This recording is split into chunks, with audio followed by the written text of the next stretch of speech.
আসসালামু আলাইকুম রহমতুল্লাহ বারাকাতুহ। পবিত্র কোরআনের সুর 2025 যে প্রোগ্রামটি আপনারা এসিটিভিতে দেখতে পাবেন ইনশাল্লাহ। রমাদানের প্রতিদিন শুরু থেকে দুপুর 2টা থেকে বিকাল 3টা পর্যন্ত হবে ইনশাল্লাহ। তো আমাদের এই আয়োজনটি একটু ভিন্ন মাত্রার আয়োজন, আমাদের এই রিয়েলিটি শোটি। তো আমরা সারা বাংলাদেশে বর্তমান আমাদের অডিশন চলছে ধারাবাহিকভাবে।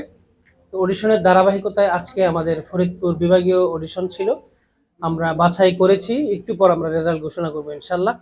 আজকে আমাদের বিচারক প্যানেলে উপস্থিত ছিলেন বাংলাদেশের প্রখ্যাত হাফেজ গড়ার কারিগর আর রাইহান ইন্টারন্যাশনাল মাদ্রাসার সম্মানিত চেয়ারম্যান আমাদের শ্রদ্ধেয় বড় ভাই মুফতি আব্দুল কাইয়ুম মোল্লা, এবং আমাদের সাথে উপস্থিত ছিলেন বিচারক হিসাবে মার্কাজু মাদ্রাসার সম্মানিত প্রতিষ্ঠাতা পরিচালক আমাদের হাফেজ কারি সিরাজুল ইসলাম ভাই, এবং আমাদের সাথে আজকে বিশেষ আকর্ষণ হিসাবে বিচারক হিসাবে যে উপস্থিত ছিলেন আপনাদের সুপরিচিত মানুষ, পৃথিবীর বিখ্যাত প্রখ্যাত হাফেজ, বাংলাদেশের গর্ব, আমাদের গর্ব, আমাদের প্রিয় ছোট ভাই হাফেজ কারি আবু রায়হান আমাদের সাথে ছিলেন।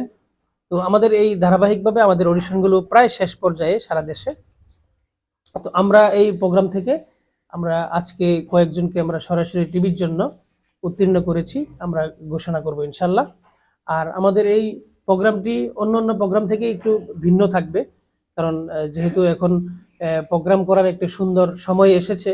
তো এই সময় আমরা আমাদের প্রোগ্রামগুলো ভিন্ন মাত্রার কিছু প্রোগ্রাম করব। যেমন আমরা প্রতি পর্বে যে বাচ্চারা যে তেলাওয়াত করবে, এই তেলাওয়াতের সারমর্ম আমাদের বাংলাদেশের যারা প্রখ্যাত স্কলাররা আছেন ওনারা সংক্ষেপে তাদের ব্যাখ্যামূলক আলোচনাও করবেন ইনশাআল্লাহ।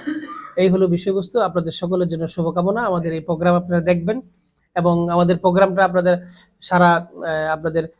সারা বাংলাদেশে যাতে ছড়িয়ে যায় এবং বিশ্বের সব জায়গায় যাতে আমাদের এই কোরআনের আওয়াজ যাতে ছড়িয়ে পড়ে, সেই কামনা করে আমি আমার বক্তব্য শেষ করছি। আসসালামু আলাইকুম।